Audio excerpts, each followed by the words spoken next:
आप सभी साथियों को बहुत बहुत नमस्कार, बहुत बहुत स्वागत है आज के इस लाइव सेशन में। आशा करता हूं कि आप सब बेहतरीन होंगे, ज़बरदस्त होंगे और अपने दैनिक जीवन के कामकाज को बहुत अच्छे तरीके से कर रहे होंगे, साथ ही एक अच्छा जीवन यापन भी कर रहे होंगे। आज के सेशन में हम लोग चर्चा करेंगे भारतीय रिजर्व बैंक के जो मॉनेटरी पॉलिसी कमेटी की बैठक हुई 4 से लेके 6 जून 2025। तो उसके क्या होता है ये पॉलिसी कमेटी, जिसको एमपीसी कमेटी कहते हैं, साथ ही क्या क्या बदलाव हुए, उस पर हम लोग चर्चा करेंगे। एक छोटा सा टॉपिक होगा, लेकिन चूंकि ये बाई मंथली बैठक होती है तो इस पर हम लोग हर बाई मंथली चर्चा करते हैं और छोटी छोटी चीज़ों को सीखने की कोशिश करते हैं। इसके पुराने वीडियोस वगैरह भी आपके पास ज़रूर होंगे, उसके कॉन्सेप्ट को आप जानते हैं, लेकिन फिर भी जब दोबारा सुनते हैं तो आपको सीखने मिलता है। आशा करता हूँ कि मेरी आवाज़ आप तक पहुँच रही होगी। जरा आपकी आवाज़ में जरा आ जाए मेरे तक तो फिर मैं हम लोग सेशन स्टार्ट करेंगे। यस, सुधीर जी कैसे हैं? राम राम। राम राम सर, बढ़िया सर। आज की आवाज सर बहुत अच्छी आ रही है सर। क्या आ रही है? नमस्कार सर। ओके, बहुत जी सर। बढ़िया। तो आज एक सेशन हम लोग यहाँ पर कर रहे हैं, वो सेशन है आरबीआई मॉनेटरी पॉलिसी कमेटी जून 2025 में जो डेवलपमेंट हुए हैं, इसको सरल भाषा में और बैंकिंग परिदृश्य से देखेंगे, सीखेंगे। तो तैयार हैं सुधीर जी? जी सर। जी सर। अच्छा, मैं साझा करता हूँ पावर पॉइंट, फिर आप लोग बताइएगा कि सब चीज़ ओके है। तो ये प्रेजेंटेशन आपको दिख पा रहा है?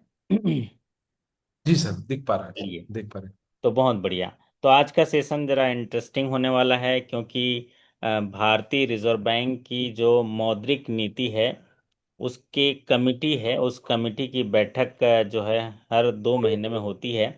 और उस बैठक में क्या निर्णय लिए जाते हैं वो भारत की अर्थव्यवस्था के लिए मायने रखते हैं, क्योंकि उससे मुद्रास्फीति को नियंत्रण रखने के लिए जो है लक्ष्य निर्धारित किए जाते हैं और उसके लिए समायोजन या उसके लिए ब्याज दर समायोजित की जाती है, ब्याज दर जो है निर्धारित की जाती है।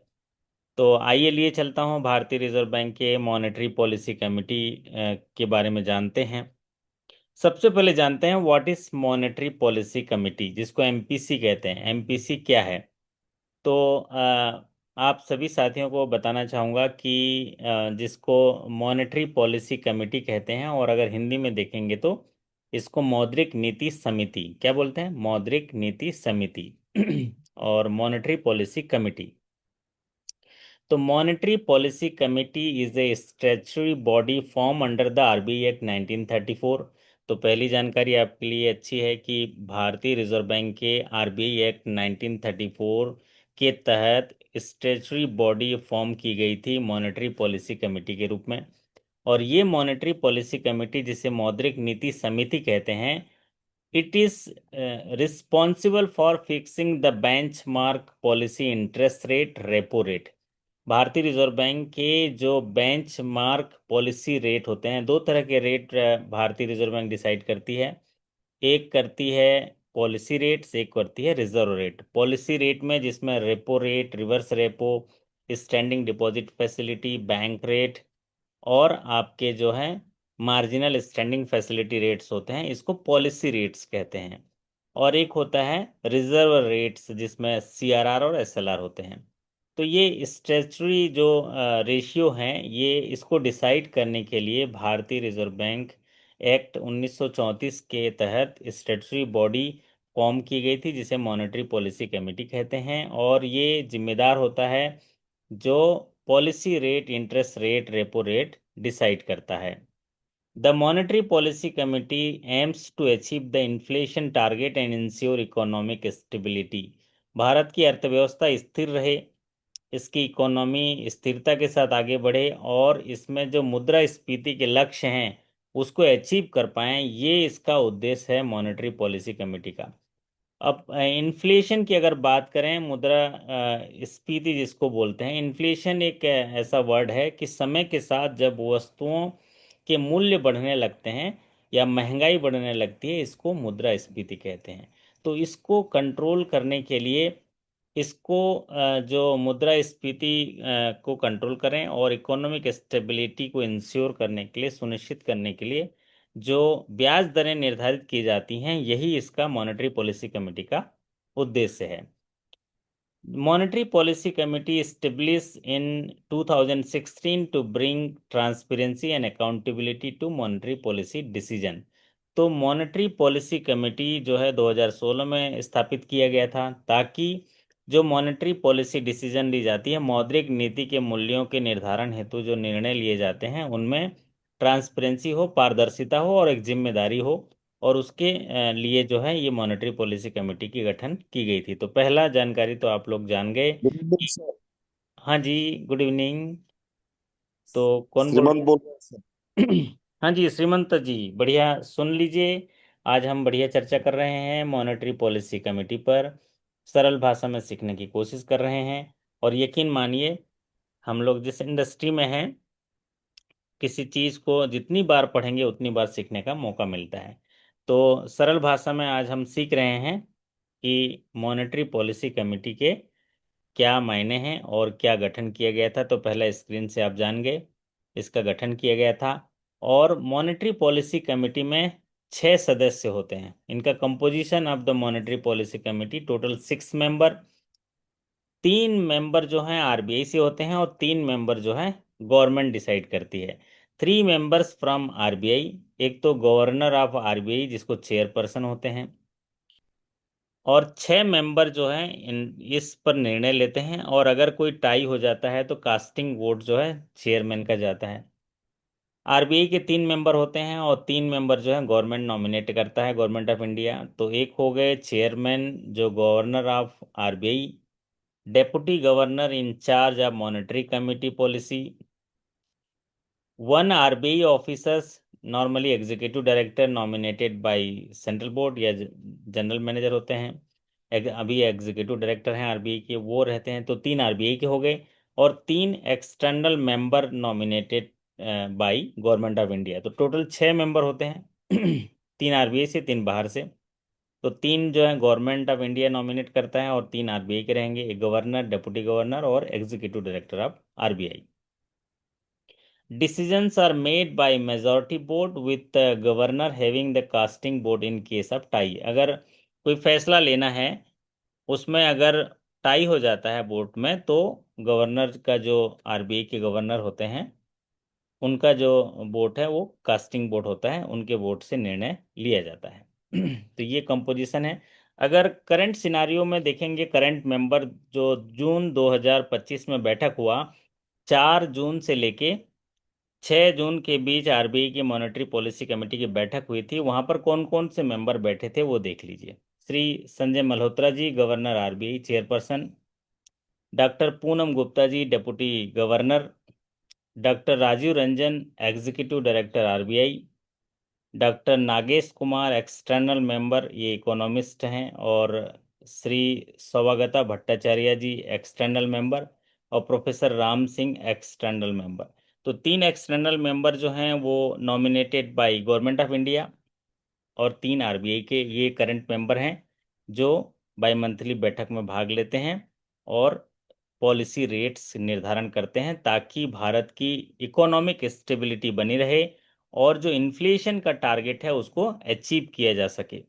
अगर मौद्रिक नीति या मॉनेटरी पॉलिसी कमेटी के अगर कार्य देखेंगे, तो जैसा कि मैं बातों बातों में आपको बता ही दिया कि भारत की जो मौद्रिक नीति तैयार करना, और साथ ही साथ भारत सरकार के जो लक्ष्य हैं, अर्थव्यवस्था को स्थिरता प्रदान करना और महंगाई को कंट्रोल करना, मुद्रास्फीति का लक्ष्य निर्धारित करना, ये इसका उद्देश्य होता है इस कमेटी के निर्णय का या पॉलिसी रेट डिसाइड करने का।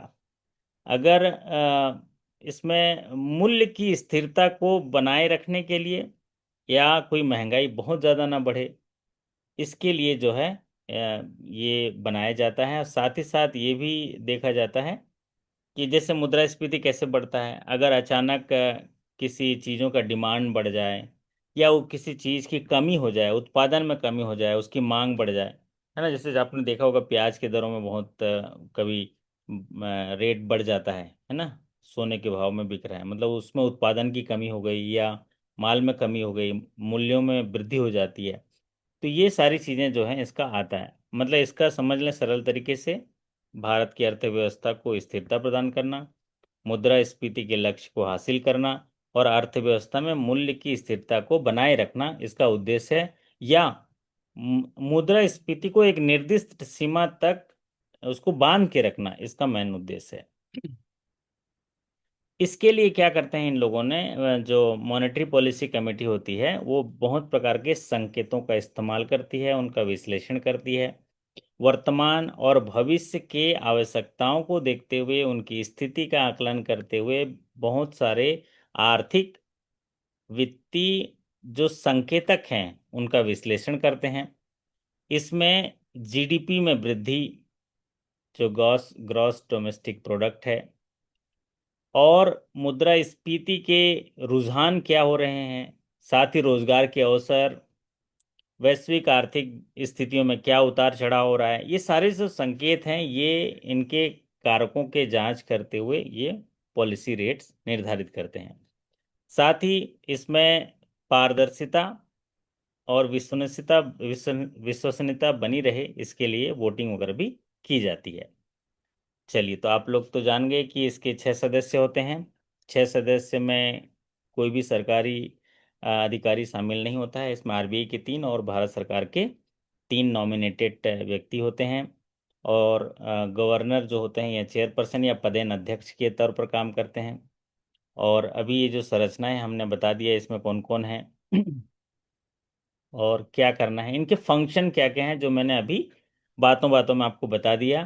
Functions of the monetary policy committee sets the policy repo rate to achieve inflation target. Repo rate निर्धारित करना ताकि इन्फ्लेशन टारगेट को कंट्रोल किया जाए या उसके लक्ष्य को हासिल किया जाए। अब रेपो रेट जो पॉलिसी रेट्स कहलाता है, इसको निर्धारित करने से बाजार में पैसे की आवाजाही पे सीधा प्रभाव पड़ता है। आप जो है जानते हैं जिससे रेपो रेट कम हो जाता है तो जो पैसा लोन के रूप में मार्केट में जाने वाला है उसमें कम ब्याज होता है, तो मार्केट में फ्लो पैसे का ज़्यादा जाता है, मार्केट में पैसा ज़्यादा जाएगा। अगर रेपो रेट में बढ़ोतरी कर दी गई तो मार्केट में पैसा कम जाएगा। तो ये जो है संकेत हैं और ये जो है पॉलिसी रेट्स हैं जो बाजार की स्थिरता को, मूल्य की स्थिरता को निर्धारित करते हैं। तो पहला फंक्शन है पॉलिसी रेट्स निर्धारित करना, दूसरा है मुद्रास्फीति के लक्ष्य को हासिल करना, तीसरा मूल्यों की स्थिरता को प्रदान करना, महंगाई को रोकना और अर्थव्यवस्था को स्थिरता प्रदान करना, मॉनेटरी कंडीशंस का की समीक्षा करना और इंटरेस्ट रेट उसके आधार पर डिसाइड करना, एडजस्ट करना। Aims to maintain price stability while supporting growth, ये तो हम चर्चा कर चुके हैं कि ग्रोथ को जो है आगे बढ़ रहे हैं उसको सपोर्ट करने के लिए प्राइस में स्टेबिलिटी, मूल्य में स्थिरता हो। Ensure transparency by publishing minutes and voting outcomes, तो आप देखे होंगे 4 से 6 जून में ये बैठक हुई है और 15 दिन बाद इसके सारी चीज़ें पब्लिश होंगी पब्लिक में। Meets at least 4 time in a year, at least 4 बार ये साल में जो है मिलेंगे, लेकिन ये बाई मंथली बैठक होती है। कम से कम 4 बार तो बैठेंगे बैठेंगे, लेकिन एग्जामिनेशन में अगर आएगा कि ये बैठक किस फ्रिक्वेंसी में होती है तो बाई मंथली आप टिक करिएगा। बाई मंथली बैठक होती है, लेकिन अगर बाई मंथली नहीं हो पाई तो कम से कम 4 बार तो ये मीटिंग करेंगे करेंगे। इन्फ्लेशन टारगेट फ्रेमवर्क, जो सर वर्तमान, ये रेपो रेट जब बढ़ता है हाँ या जी, घटता है तभी तो हम लोग का होम लोन इंटरेस्ट रेट घटता बढ़ता है सर। हाँ, repo linked lending rate, repo based lending rate है। जैसे रेपो घटेगा तो आपके जो R B L L R में जो रिंग रेट है वो भी ऑटोमेटिक उसी आधार पर घटते बढ़ते हैं। तो रेपो इसी से सीधे सीधे ग्राहकों के जो लोन हैं उस पर जो लगने वाले ब्याज हैं उनको सीधे प्रभावित करता है। ठीक है। तो इसमें जो है मुद्रास्फीति को नियंत्रित करने के लिए या टिकाऊ आर्थिक विकास को उसको सुनिश्चित करने के लिए ये रेट्स जो हैं बहुत सारे काम कारगर होते हैं। The primary objective is to maintain consumer price index, तो ये कंज्यूमर प्राइस इंडेक्स का जो इन्फ्लेशन है उसको 4 ± 2% इसका याद रख लीजिए। कंज्यूमर प्राइस इंडेक्स जो इन्फ्लेशन जो है मुद्रास्फीति वो मेंटेन करना है 4 ± 2%, set by government in consultation with RBI for a 5 year period. तो ये गवर्नमेंट के द्वारा 5 साल के लिए तय किया जाता है कि हम मुद्रास्फीति के टारगेट को कितना रखेंगे, 4% के आसपास कंज्यूमर प्राइस इंडेक्स ±2%। तो ये काम जो है सरकार ने डिसाइड कर दिया 5 साल के लिए। तो इसका काम RBI monetary policy rate decide करते हुए, पॉलिसी रेट निर्धारित करते हुए इसको इंश्योर करता है कि इसका कंज्यूमर प्राइस इंडेक्स है 4% ±2% में निर्धारित रहे या उसी के अंदर रहे। Failure to meet the target for 3 consecutive quarters requires the MPC to submit an explanation report. अगर ये price consumer price index inflation 4 ± 2% अगर ये लगातार 3 क्वार्टर तक मेंटेन नहीं कर पाते हैं तो ये मॉनेटरी पॉलिसी कमेटी जो है एक्सप्लेनेशन रिपोर्ट सबमिट करते हैं सरकार को, जवाबदेही देते हैं कि भाई इन कारण से हम लोग का कारण बताओ नोटिस से समझ लो कि ये इस वजह से हम लोग इस लक्ष्य को प्राप्त नहीं कर पाए, क्योंकि उनका उसको बनाया ही गया है भारत सरकार के द्वारा कि कंज्यूमर प्राइस इंडेक्स या इन्फ्लेशन को 4 ± 2 के अंदर ही सेट रखना है। अब आपने एक सामान्य तरीके से मॉनेटरी पॉलिसी कमेटी क्या है या उसके अधोसंरचना या उसका कंपोजिशन या उसके उद्देश्य और उसके कार्य जो है इसके बारे में अभी आप जान गए, या इसका महत्व के बारे में आप लोग जान गए। महत्व को रिपीट अगर करेंगे तो पहला महत्व है आर्थिक स्थिरता, दूसरा महत्व है ब्याज दर का निर्धारण, तीसरा महत्व है मुद्रास्फीति का नियंत्रण, और चौथा बार बार रिपीट कर रहा हूँ ब्याज दर का प्रबंधन, क्योंकि ये बेंचमार्क ब्याज दर पॉलिसी रेट से निर्धारित करता है। और पांचवा जो कारण है कि मॉनेटरी पॉलिसी या मौद्रिक नीति जो है ये पारदर्शी हो और विश्वसनीय हो, इसके लिए ये ढांचा प्रदान करता है मौद्रिक नीति का। और छठवां बात जो है कि भारत सरकार के जो लक्ष्य निर्धारित दिए गए हैं उन लक्ष्यों को पूरा करने के लिए जो है पॉलिसी के रेट के माध्यम से जो सरकार के लक्ष्य को पूरा करने के लिए ये बैठक में निर्णय लिए जाते हैं। साथ ही ये निर्णय इसलिए लिए जाते हैं क्योंकि यहाँ पर इस कमेटी में 3 आरबीआई के और 3 विशेषज्ञ कमेटी होते हैं जिन्हें इन चीज़ों की व्यापक बारीकी से समझबूझ होती है, और वो बहुत तरह के आर्थिक, वित्तीय, भविष्य के, वर्तमान के, रोजगार के और जीडीपी के और देश विदेश में जो टैरिफ या जो भी चीज़ें हो रही हैं इनके संकेतों का इस्तेमाल विश्लेषण करते हुए ये पॉलिसी बनाते हैं। समझ लो 2-3 बार मैं चीज़ों को रिपीट कर दिया हूँ। ऐसे रिपीट करने से, सुनने से, बोलने से आपको जो है जब इंटरव्यू वगैरह में जाते हैं या कहीं बैठकर बात करते हैं तो आपको क्या होता है, आत्मविश्वास बढ़ता है। अभी अगले भाग चलते हैं। अगले भाग में हम चर्चा करेंगे जो 4 जून से लेके 6 जून तक मॉनेटरी पॉलिसी कमेटी की बैठक हुई है, इस बैठक में क्या क्या निर्णय लिए गए हैं।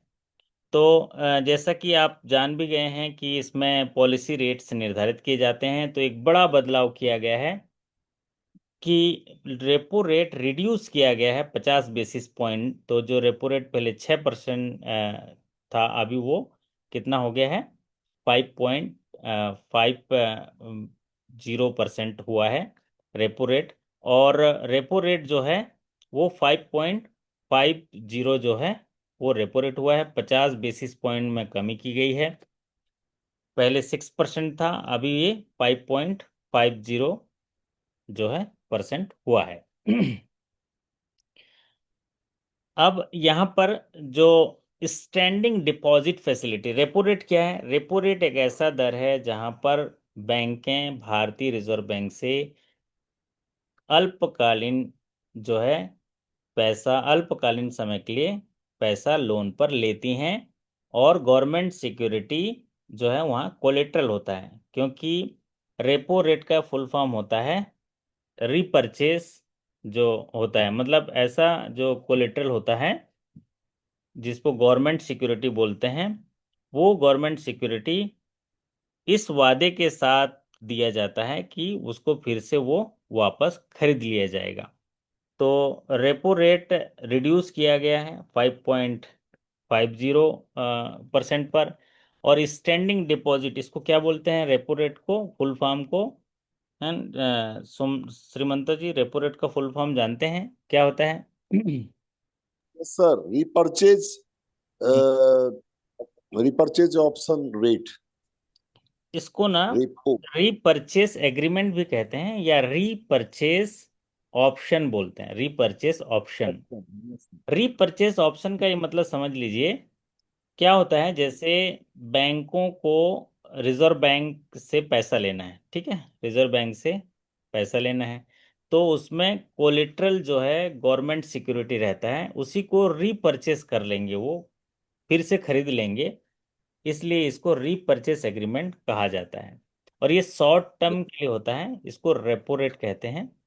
एक होता है स्टैंडिंग डिपॉजिट फैसिलिटी, इसका जो रेट है वो एडजस्ट किया गया 5.25%। तो स्टैंडिंग डिपॉजिट फैसिलिटी होता है जब बैंकों के पास पैसा ज़्यादा होता है, तो अगर वो बिना कोलेट्रल के, मतलब बैंकों के पास पैसा है, आरबीआई के पास जमा करना चाह रहे हैं, तो बैंक क्या बोलेगी, हम आपको पैसा दे रहे हैं लेकिन हम, हाँ, आप हमें कोलेट्रल दे दो। तो कोलेट्रल दे दो तो वो रिवर्स रेपो रेट हो जाएगा, ठीक है। तो उसमें 3.25 है। लेकिन यहाँ पर बैंकों के पास ज़्यादा पैसा है और आरबीआई के पास पैसा रख रहे हैं, लेकिन कोई कोलेट्रल नहीं मांग रहे हैं, आरबीआई को कोई गवर्नमेंट सिक्योरिटी नहीं मांग रहे हैं कि भाई पीछे का हमें गवर्नमेंट सिक्योरिटी दे दो, तो ऐसे कंडीशन में उसका रेट 5.25% है। Marginal standing facility and bank rate adjusted to 5.75। तो मार्जिनल स्टैंडिंग फैसिलिटी एक ऐसा रेट है जो ओवरनाइट जब बैंकों को ज़रूरत पड़ती है पैसा आरबीआई से लेने के लिए, तो जो ब्याज दर आरबीआई लेती है उसको मार्जिनल स्टैंडिंग फैसिलिटी कहते हैं। कम समय के लिए, मतलब 14 दिनों के लिए अगर चाहिए तो वो रेपो रेट होता है, और उससे ज़्यादा समय के लिए अगर बैंक लोन लेती है आरबीआई से तो बैंक रेट से लेती हैं जो 5.75 है। बैंक रेट में डिस्काउंटिंग रहता है, रीडिस्काउंटिंग रहता है, और रेपो रेट में कोलेटरल रहता है गवर्नमेंट सिक्योरिटी। रीपरचेस एग्रीमेंट या रीपरचेज परचेस ऑप्शन रेट जिसको बोलते हैं, वो रेपो रेट है। तो रेपो रेट क्या है, जब बैंकों को पैसे की ज़रूरत होती है आरबीआई से, तो वो पैसा लेने जाते हैं आरबीआई के पास। तो जब आरबीआई पैसा देता है तो सिर्फ पैसा ऐसे नहीं दे देता है, वो बैंकों को बोलता है कि आप मुझे गवर्नमेंट सिक्योरिटी दो, तो गवर्नमेंट सिक्योरिटी रखना पड़ता है, लेकिन ये वादे के साथ कि हम उस गवर्नमेंट सिक्योरिटी को फिर से परचेस कर लेंगे, मतलब पैसा लौटा देंगे और उस गवर्नमेंट सिक्योरिटी को वापस ले लेंगे, इसको बोलते हैं रेपो रेट। तो ये 5.50 है। स्टैंडिंग डिपॉजिट फैसिलिटी, जब बैंकों के पास ज़्यादा पैसा हो जाता है तो बैंक जो है वो पैसा बिना कोलेटरल के आरबीआई के पास रखना चाहते हैं, तो वो उसको बोलते हैं standing deposit facility 5.25। Marginal standing facility, अगर रातों रात बैंक को पैसा चाहिए, एक रात के लिए ओवरनाइट पैसा चाहिए, तो और लिक्विडिटी क्रंच हो गया और वो लोन लेते हैं आरबीआई से, तो उसको बोलते हैं मार्जिनल स्टैंडिंग फैसिलिटी 5.75। ये जो एमएसएफ है यूज़ किया जाता है, सीआरआर मेंटेन नहीं हो रहा है, एसएलआर मेंटेन नहीं हो, उस समय पैसे की ज़रूरत है तो उसके लिए लिया जाता है। और एक होता है बैंक रेट, जब लंबे समय के लिए 14 दिनों से ज़्यादा समय के लिए अगर भारतीय रिजर्व बैंक से बैंकों को पैसा चाहिए होता है, तो वो रीडिस्काउंटिंग बिल परचेज के आधार पर या सिक्योरिटी के आधार पर आरबीआई से पैसा लिए जाते हैं, तो वहाँ पर जो रेट एप्लीकेबल होता है बैंक रेट 5.75। तो policy accommodative to neutral, policy का जो स्थिरता है कि एकोमोडेटिव टू न्यूट्रल हो, स्थिरता बनी रहे, और साथ ही साथ कंज्यूमर प्राइस इंडेक्स 4 ± 2% पर मेंटेन हो, ये लक्ष्य हासिल कर पाए। इकोनॉमिक ग्रोथ जो चल रहा है उसको बूस्टअप मिले, मोमेंटम मिले, ये इसका उद्देश्य इस पॉलिसी बैठक का रहा। एक परिवर्तन जो हुआ है वो रेपो रेट रिड्यूस हुआ है। करंट रेट की बात करें जो अभी हम कर रहे थे, policy repo rate 5.50%, standing deposit facility 5.25%, marginal standing facility rate 5.75%, bank rate 5.75% और फिक्स्ड रिजर्व रेपो रेट 3.35%। तो ये पॉलिसी रेट्स है, दो तरह के रेट डिसाइड करता है भारतीय रिजर्व बैंक, एक है पॉलिसी रेट, एक होता है रिजर्व रेट। पॉलिसी रेट आपके स्क्रीन पर है, पॉलिसी में रेपो रेट, जब बैंक जो है रिजर्व बैंक से अल्पकालीन समय के लिए गवर्नमेंट सिक्योरिटी कोलेटरल के तहत लोन लेने जाते हैं तो जो ब्याज दर लगाया जाता है उसे रेपो रेट कहते हैं। और रेपो रेट रीपरचेस ऑप्शन के साथ होता है 5.50। स्टैंडिंग फैसिलिटी रेट्स जब बैंकों को, हाँ जी, क्या बोल रहे हैं? सर मेरा एक क्वेश्चन था हाँ हाँ। कि जब बैंकें अपना पैसा आरबीआई को सबमिट करती है, मतलब देती है, तो क्या उस पे कुछ उसको प्रॉफिट मिलता है, मतलब कोई इंटरेस्ट वगैरह ये है बिना ना, कोलेटरल के? ये देखो क्योंकि ना, अगर ये देखिए ना, 5.25% स्टैंडिंग डिपॉजिट फैसिलिटी रेट।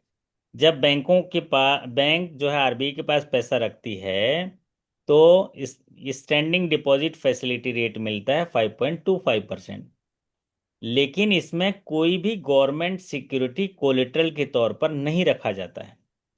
अगर बैंकें पैसा रखती हैं भारतीय रिजर्व बैंक के पास और उसमें गवर्नमेंट सिक्योरिटी मांगती हैं तो उसको बोलते हैं फिक्स रिजर्व रेपो रेट 3.35%। आप समझिए, जब बैंकों को पैसे की जरूरत होती है तो वो आरबीआई से रेपो रेट से पैसा ले रहे हैं अल्पकालीन समय के लिए 5.50%। और बैंकें रिजर्व बैंक से पैसे इसलिए ले रहे हैं कि उसको पब्लिक को देना है ना, तो इसलिए वहां से लोन लिया।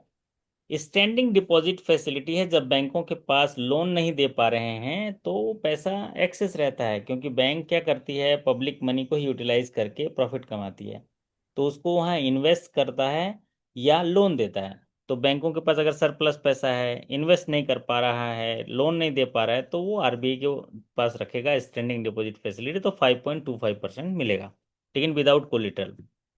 लेकिन जब बैंक आरबीआई को पैसा देगी और बोलेगी कि भैया मुझे कोलेटरल दे दो, है ना, तो रीपरचेस ऑप्शन के साथ कि उस कोलेटरल को आप वापस खरीद लोगे, तो फिर वहां पर रिवर्स रेपो रेट लगता है 3.35%।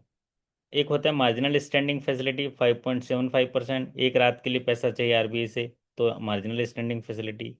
बैंक रेट 15 दिन से ज़्यादा अगर चाहिए आरबीआई से लोन तो वहाँ पर बैंक रेट लगता है 5.75%। तो ये करंट रेट है। आशा करता हूँ कि सरल तरीके से समझ में आ गया होगा। और भी कोई डाउट है तो आप पूछ सकते हैं। समझ में आ गया आपको? आप सर एक मैडम ने जो बोला क्वेश्चन हम्म का एक उदाहरण भी है सर। कुछ साल, हम्म बहुत साल पहले सर, हम लोग का जब बैंक में रिसेशन आया था, तब हम्म इस समय रिवर्स रेपो रेट पर कुछ काफी प्रभाव पड़ा था सर। उस समय इस बैंकों को बहुत सारे जगह में ऐसा स्थिति आई कि बैंक को ऋण लेना पड़ा आरबीआई से। तब उस समय रेपो रेट और वो बढ़ाया गया, कोई किसी समय पर ये किया गया, कुछ हम्म। चेंजेस आई थी रिसेशन रेपो के रेट, समय इसका। रेपो रेट मतलब जब बैंक आरबीआई से लोन लेते हैं तो आरबीआई यस जो सर। बैंकों से ब्याज लेती है उसको रेपो रेट बोलते हैं, ठीक है। Yes sir. अल्पकालीन समय के लिए जो लोन लेती हैं उनको रेपो रेट है। एक दिन के लिए लोन लेते हैं आरबीआई से तो जो रेट लगता है मार्जिनल स्टैंडिंग फैसिलिटी है। और अगर 15 दिन से ज़्यादा दीर्घकालीन हो गया तो उसके लिए जो है बैंक रेट लगता है। और स्टैंडिंग डिपॉजिट फैसिलिटी जो रेट होता है, बैंकों के पास सरप्लस पैसा है, लोन नहीं दे पा रहे हैं तो उसको क्या करते हैं, आरबीआई के पास रखना चाह रहे हैं लेकिन विदाउट कोलेटरल, तो उसको स्टैंडिंग डिपॉजिट फैसिलिटी कहते हैं। और फिक्स रिजर्व रेपो रेट क्या होता है, जब आरबीआई बैंकों से पैसा लेती है तो वहां पर आरबीआई बैंकों को 3.35% इंटरेस्ट रेट से पैसा वापस करेगी विथ रीपरचेस ऑप्शन। इसमें भी गवर्नमेंट सिक्योरिटी कोलेटरल रहता है, ठीक है। अब बात करते हैं रिजर्व रेशियो। रिजर्व रेशियो जिसे सीआरआर और एसएलआर कहते हैं, ये स्टेचुरी रिजर्व रेशियो है। कैश रिजर्व रेशियो जिसको सीआरआर कहते हैं, इसकी व्याख्या जो है वो आरबीआई एक्ट में 42 के तहत किया गया है कि जो भी बैंक होंगे उनके net demand and time liability का कुछ हिस्सा भारतीय रिजर्व बैंक के पास कैश के रूप में रखेंगे जिस पर कोई भी ब्याज नहीं मिलेगा। और वो सीआरआर परसेंटेज होगा 4%। मतलब आपके पास, आपका काम क्या है, पब्लिक से पैसा जमा करना और उनको ज़रूरत मांगने पर वापस लौटाना और उसको लोन देना। लेकिन जो पैसा आप जमा किए हैं उसका 4% कैश के रूप में रिजर्व बैंक में रखना है। तो net demand and time liability का 4% नकदी के रूप में भारतीय रिजर्व बैंक में रखना होता है। ये रिजर्व रेशियो है, ये मैंडेटरी है, ये रखना है। और इस 4% जो आपके net demand and time liability का हिस्सा जो अब आरबीआई के पास रखेंगे, तो उस पर कोई भी ब्याज आरबीआई नहीं देगी। एक होता है एसएलआर। एसएलआर जैसे सीआरआर है, कैश के रूप में रखना है। आरबीआई एक्ट 1934 में इसकी व्याख्या की गई है। एसएलआर जो बैंकिंग रेगुलेशन एक्ट 1949 में की गई है अंडर सेक्शन 24 में, स्टैच्यूटरी लिक्विडिटी रेशियो। एसएलआर भी अपने बैंकों के net demand and time liability का 18% हिस्सा भारतीय रिजर्व बैंक के पास बोल रहा है। रिजर्व बैंक बोलता है कि आपको ये मेंटेन करना ही करना है। ये किस तरह से कैश के रूप में हो सकता है, गोल्ड के रूप में हो सकता है, गवर्नमेंट सिक्योरिटी के रूप में हो सकता है। तो आप पब्लिक से जो मनी लिए हैं डिपॉजिट के तौर पर, demand and time liability. Demand liability मतलब जैसे कासा है, आज जमा किया आज मांग सकता है, डिमांड लायबिलिटी। और एक होता है टाइम लायबिलिटी, मतलब फिक्स डिपॉजिट 6 महीने बाद मांग एफडी करता है, 1 साल बाद एफडी करता है, फिक्स। तो दोनों जो net demand and time liability है, उसका 18% जो है आपको एसएलआर के रूप में रखना है। एसएलआर में क्या क्या आते हैं, कैश भी आता है, गोल्ड भी आता है, और गवर्नमेंट सिक्योरिटी आता है, आपको इसमें करना है। उसके बाद ही आप लोन के रूप में दे पाएंगे। ये रिजर्व रेशियो। तो दो चीजें आप क्लियरिटी से समझ में आ गए। तो रिजर्व रेशियो पे हर बाई मंथली बैठक जो है, इस दो पॉलिसी रेट पे ज़्यादा बदलाव होता है, रिजर्व रेट पे ज़्यादा बदलाव नहीं होता है।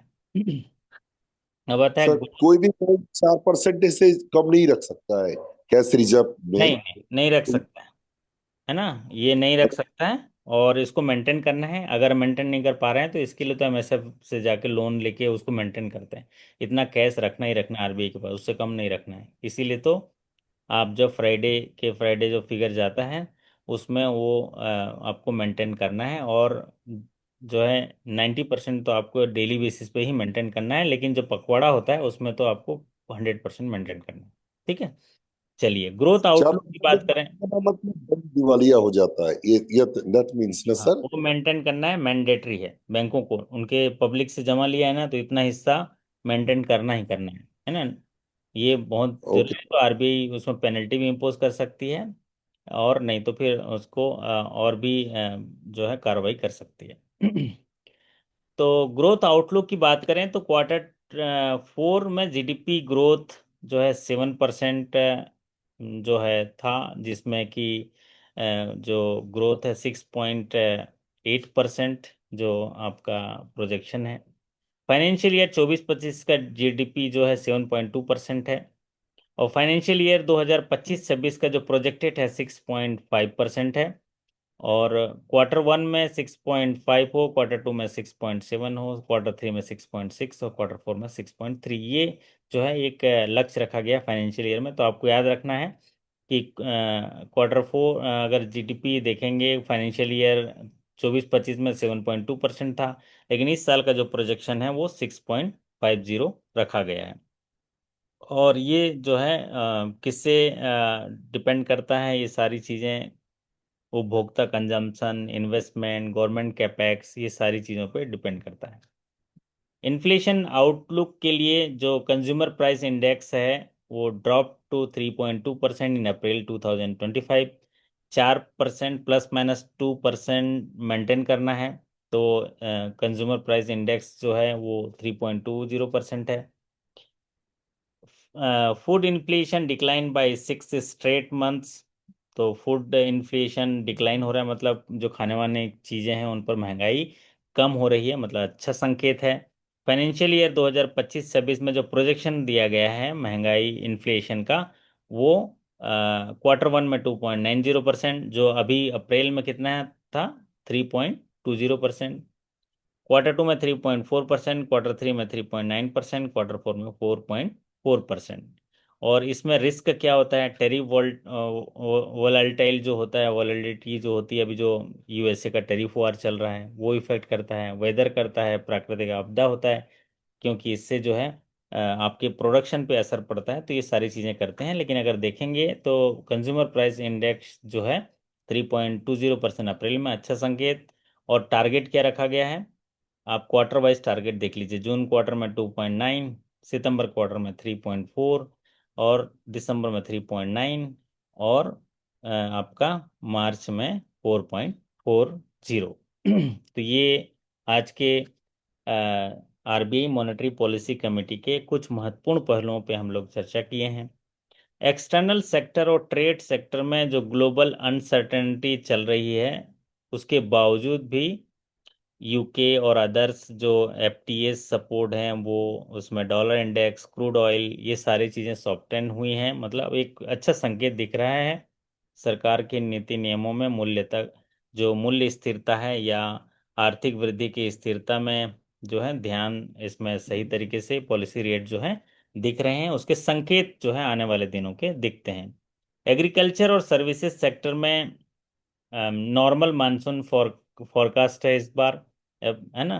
तो एबव नॉर्मल मानसून फोरकास्ट है, मतलब अच्छा बारिश होगी ऐसा कहा गया है। रिसेलेंट एलाइड एग्री एक्टिविटीज़ हैं, आपको एलाइड एक्टिविटीज़ में बढ़ोतरी मिलेगा। सर्विस सेक्टर जो है स्ट्रॉन्ग दिख रहा है, स्ट्रॉन्ग रहेगा। और जो क्लाइमेट स्टॉक है, रिस्क है, इनमें ये रिस्क बना रहेगा। क्लाइमेट शॉक्स हैं, जियोपॉलिटिक्स है, इनमें रिस्क रहेगा। लेकिन सारी चीज़ें जो है स्ट्रॉन्ग संकेत दिख रहे हैं, क्योंकि वित्तीय और आर्थिक संकेतों के विश्लेषण के आधार पर भारतीय अर्थव्यवस्था को मजबूत बनाने के लिए जो मौद्रिक नीति निर्धारण किए जाते हैं, उसका लक्ष्य हासिल करना है। महंगाई को कंट्रोल करना है, मुद्रास्फीति को 4 से लेके +-2 में मेंटेन करना है, उसके लिए पॉलिसी रेट डिसाइड करना है। और उस पॉलिसी रेट से भारत में रहने वाले जो लोग हैं, उन पर सीधा असर पड़ता है, क्योंकि उससे जो पैसा उन तक पहुंच रहा है, उसके उत्पादन से लेके उसको बेचने तक के ऑपरेशनल साइकिल में उस पर खर्च बढ़ता है, उस पर उनकी लागत बढ़ती है, जिससे कि उनको जो है सीधा असर उन मूल्यों में पड़ता है। अगर ब्याज बढ़ जाएगा तो आपके सब्जी का रेट भी बढ़ जाएगा, क्योंकि एक जगह से दूसरी जगह जाने में सारी की कीमतें बढ़ेंगी। सीआरआर और लिक्विडिटी इन्फ्यूजन के बारे में थोड़ा, सीआरआर जो है रिड्यूस किया गया है ना। 4 ट्रांच में ये कहा गया सीआरआर टू भी रिड्यूस किया जाएगा, 4 ट्रांच में 3.0 तक। और ये सितंबर 6, अक्टूबर और नवंबर 29 तक ऐसा किया जाएगा, ऐसा ये एक एक्सपेक्टेड लेवल है सीआरआर का। और ये जो है एस्टिमेट किया गया है, जिससे कि सीआरआर अगर रिड्यूस किया जाएगा तो फिर लिक्विडिटी रिलीज होगा 1 लाख करोड़। जब सीआरआर को कम किया जाएगा, अभी 4% है, अगर 3% करे जाएंगे तो बैंकों के पास ज़्यादा पैसा आएगा। और जब बैंकों के पास ज़्यादा पैसा आएगा तो वो पब्लिक में जाएगा। तो ये एक छोटा सा सेशन था जिसमें भारतीय रिजर्व बैंक के मॉनेटरी पॉलिसी कमेटी पर आप सीख रहे थे। जीवन में भी तकलीफ उसी को आती है जो हमेशा जिम्मेदारी उठाने के लिए तैयार रहते हैं, और जिम्मेदारी लेने वाले कभी हारते नहीं, या तो जीतते हैं या तो फिर सीखते हैं। तो इसी तरह पढ़ने वाले कभी जो है हारते नहीं, या तो आप जीतते हैं या सीखते हैं। आप लोग ज़रूर कुछ सीखे होंगे, आशा करता हूँ कि इस सीखे होंगे। दोबारा अगर सुनेंगे तो पूरी चीज़ें आएंगी, और इसको किसी को समझाने का प्रयास करिएगा तो और कॉन्सेप्ट क्लियर होगा। आज का सेशन मैं यही समाप्त कर रहा हूँ। कल फिर मुलाकात करेंगे, एक अच्छा गोल्ड लोन में चेंजेस आया है उस पर चर्चा करेंगे आरबीआई का। तब तक के लिए धन्यवाद, नमस्कार, शुभ रात्रि, थैंक यू सो मच। अच्छा लगा श्रीमंतो जी आपको? यस सर, बहुत अच्छा लगा सर।